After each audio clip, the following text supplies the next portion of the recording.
Baler guys. Turuan ko kayo mag-budget ha for today's video.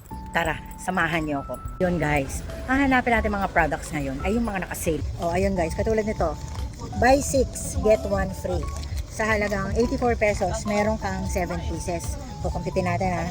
84, 50 divided by 6 pieces kasi libre yung isa. Okay, meron tayong 14.08 rounded up to 15. Sabihin na natin 15 pesos, ibebenta natin ng 18 plus 3 pesos. Okay? Plus yung free, 18 times 7 was 126. Ayan, nakakitang-kita. 126 minus 84.50 natin nabili. Kikita tayo ng 41.50. Dito lang yun ha. O, diba? Dapat wais. Milo, kailangan niya ng mga estudyante araw-araw. 99.95 lang. Meron na siyang 12 pieces. Ito nga, para sa mahilig magluto, yung mga nagsosopas pack, ganun.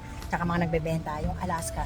Yan, save 8 pesos ha. Nabenta to sa tindahan ni Argentina Corn Beef. Siyempre, nandyan si Coco Martin, si Tanggol. Meron na tayong suka.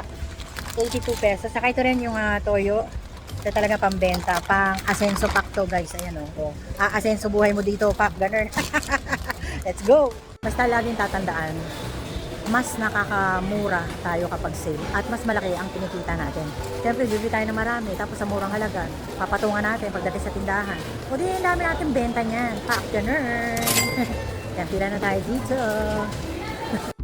So, paano guys? Huwag kalimutan ng arithmetic every time mamimili kayo para more savings na, more income pa. Pack, ganun.